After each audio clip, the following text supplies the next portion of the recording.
দেখ দেখ গণেশ, হরি গাড়িতে করে কি নিয়ে যাচ্ছে। সে কি দাদা, হরি তো দেখি গাড়িতে করে বাঁশ নিয়ে যাচ্ছে। আহ,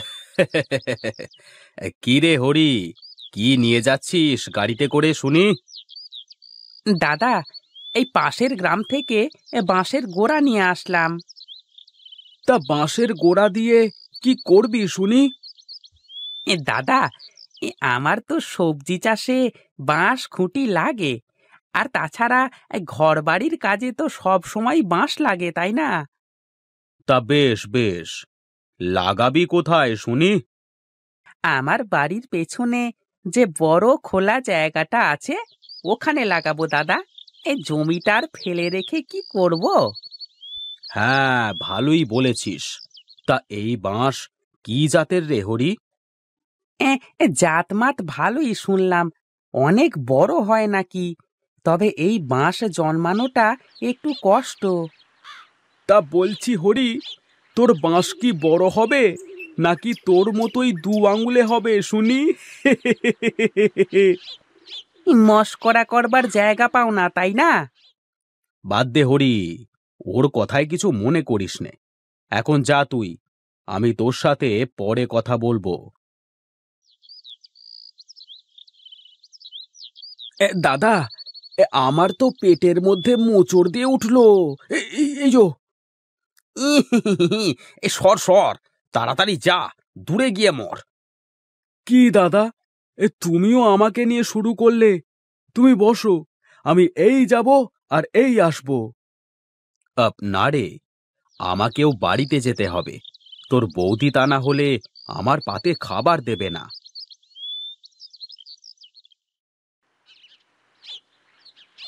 এই বাঁশটা একটু ধরে দিবি রে বাবা।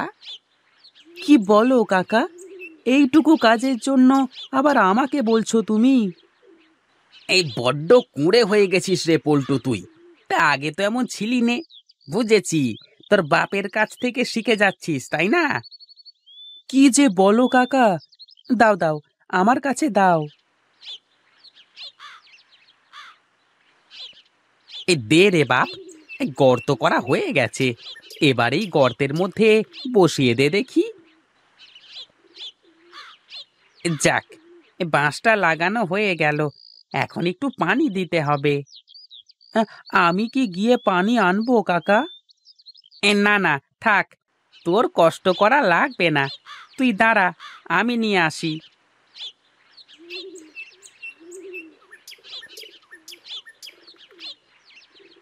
কি রে, প্যালা লাগালো কে শুনি? নিশ্চয়ই তুই লাগিয়েছিস। হ্যাঁ কাকা, যাতে করে গোড়াটা নড়ে না যায়। গোড়া নড়ে গেলে তো বাঁশ হবে না। বেশ বেশ, এবার এদিকে সরে দাঁড়া, আমি পানি দিই। আমি এখন চলি কাকা, বাড়িতে গেলে বাবা আবার বকবে।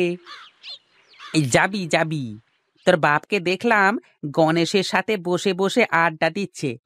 এইভাবে ওই নিষ্কর্মার সাথে বসে বসে আড্ডা দিতে থাকলে সংসার যে লাটে উঠবে। আমি কি জানি কাকা, আমার কথা কি সে শুনবে? আমি ছোট মানুষ। হ্যাঁ হ্যাঁ, আমার আপন ভাই তো, তাই আমারই চিন্তা হয় বেশি। আর শোন, তুই ওকে বলিস ওই নিষ্কর্মা গণেশের সাথে একটু কম মিশতে। আচ্ছা কাকা, আমি চললাম।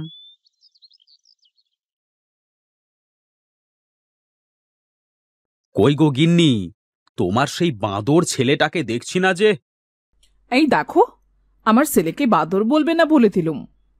ওরে বাবারে, এই ছেলেকে তো বাঁদর বলেছি, এখন মা দেখছি ঝাঁসি কি রানী। কি কি বললে তুমি? আর একবার যদি আমার ছেলেকে নিয়ে উল্টো পাল্টা কথা বলেছো, তো সামনে যে খাবার দেখতে পাচ্ছ তাও আর পেটে যাবে না। আচ্ছা আচ্ছা, আমার ভুল হয়ে গেছে, আমাকে ক্ষমা করো। কথা না বলে চুপচাপ খেয়ে দে, তুমি তোমার কাজে যাও।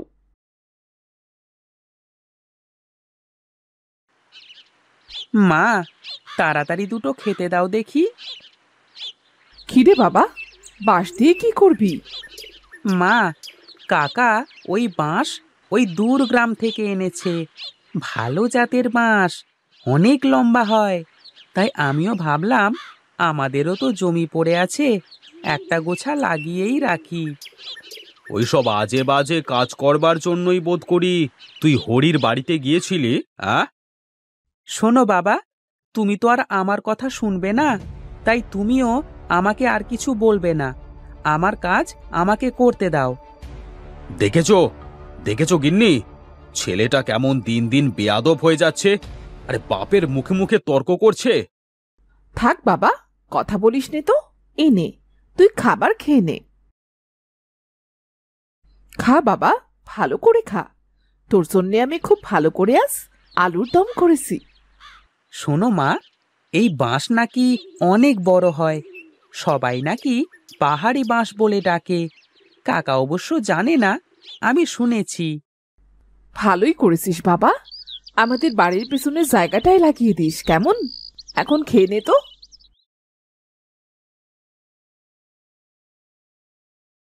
আহ, না রে গণেশ, এই মান সম্মান বলতে আর কিছুই থাকলো না। কি বলো দাদা, এই তোমার মান সম্মান আবার কে নষ্ট করলো শুনি? হাহ, দুঃখের কথা কি আর বলি। বাইরে তো সবাই বেশ সম্মান করে, সালাম দেয়, কিন্তু এই শালার বাড়িতে গেলে গিন্নি আর ওই ছেলেটা একদমই পাত্তা দেয় না। কি বলো দাদা, তুমি বাড়ির কর্তা, আর তোমার সাথেই কি না আমরা এর প্রতিবাদ জানাবো।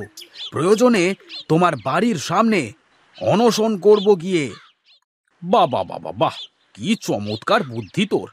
আমি মাঝে মাঝে ভাবি তোর এই বুদ্ধির জন্য তোকে কি পুরস্কার দেওয়া যায়। তাহলে শেষমেশ বুঝলে তো এই গণেশের মাথার বুদ্ধির কি মূল্য।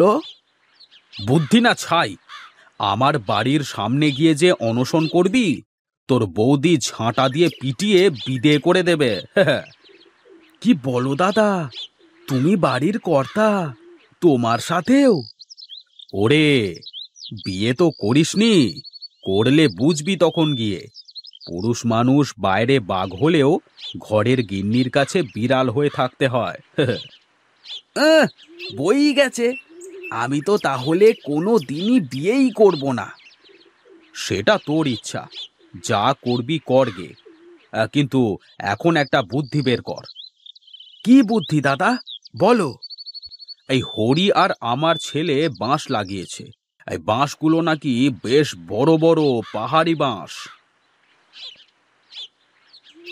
বাহ, বেশ, এই ভাইপোতা হলে কাকার অনুসারী হয়েছে, হ্যাঁ ভালোই হবে। এই ওরে বাবারে, কি হলো দাদা এটা? আরে গাধা, যদি ওদের বাঁশ ভালো হয় তাহলে আমি পচে যাব।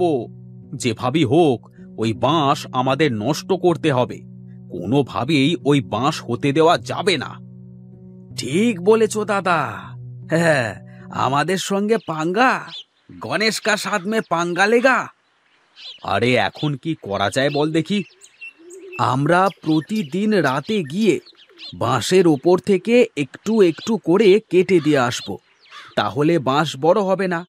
তখন হরিদা এমনিতেই ওই বাঁশ মেরে দেবে। আহ, ভালোই বলেছিস, তাহলে আজ থেকেই আমাদের মিশন শুরু। কিন্তু দাদা, পল্টু যদি জানতে পারে? আরে পল্টু কিভাবে জানবে? আমি তো পল্টুর লাগানো বাঁশ কাটবো না, আমরা শুধু হরির বাঁশ নষ্ট করব। তাহলে দাদা ওই কথাই রইল, রাতে আমি তোমার বাড়িতে এসে তোমাকে ডাক দেব, কেমন? না না, ডাক দিলে সবাই জেনে যাবে। তুই আমার বাড়ির পেছনে দাঁড়িয়ে শীষ দিবি, আমি বের হয়ে আসব। ঠিক আছে দাদা, এখন তাহলে আমি চলি।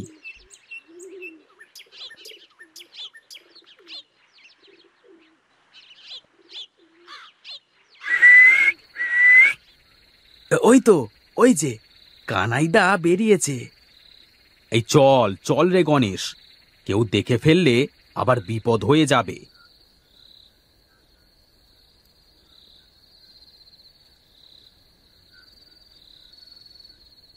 এই নে নে গণেশ, এখন এক কোপে ওপর থেকে কিছুটা বাঁশ কেটে ছোট করে দে দেখি।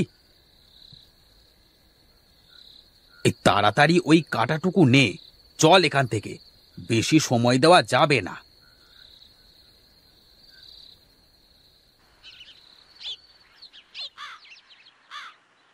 কই গো গিন্নি, কোথায় গেলে?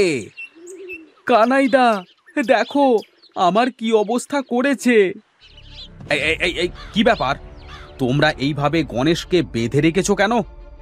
চুপ, কোনো কথা বলবে না তুমি। আজই শয়তানটার উচিত শিক্ষা দিয়ে দেব। ওই তো হরি কাকা চলে এসেছে।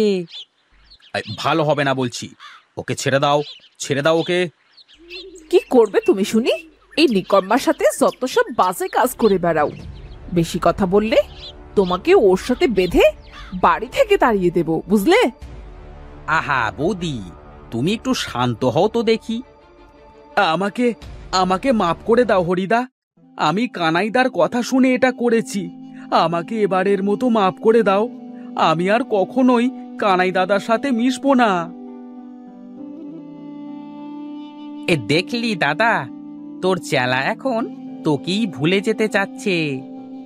শোনো বাবা, এখন গণেশ কাকাকে ছেড়ে দিলাম, আর তোমাকেও বলে দিলাম, আজ থেকে দুজনে একসাথে মিশবে না। যাক না, যাক না আজ বাড়ির বাইরে।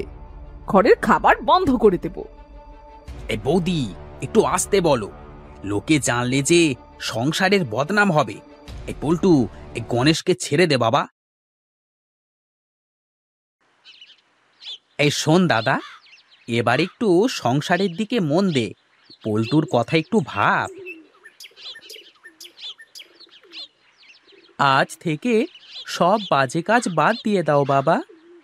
হ্যাঁ রে বাবা, আমার ভুল আমি বুঝতে পেরেছি, তোরা সবাই আমাকে মাফ করে দে। এ শোন দাদা, আমি এই পাহাড়ি বাঁশ এনেছি যাতে করে আমরা বাঁশের বড় দোতলা ঘর বানাতে পারি। এই বাঁশ অনেক বড় হয়, আর তাছাড়া এত বড় বাঁশ কিনতে গেলেও তো অনেক খরচ। তাই আমি আর পল্টু দুজনে মিলে এই কাজ করেছি। ঠিক আছে ভাই, আজ থেকে আমি ভালো হয়ে গেলাম। তাহলে পল্টু, আমি এখন চলি রে বাপ। ঠিক আছে কাকা।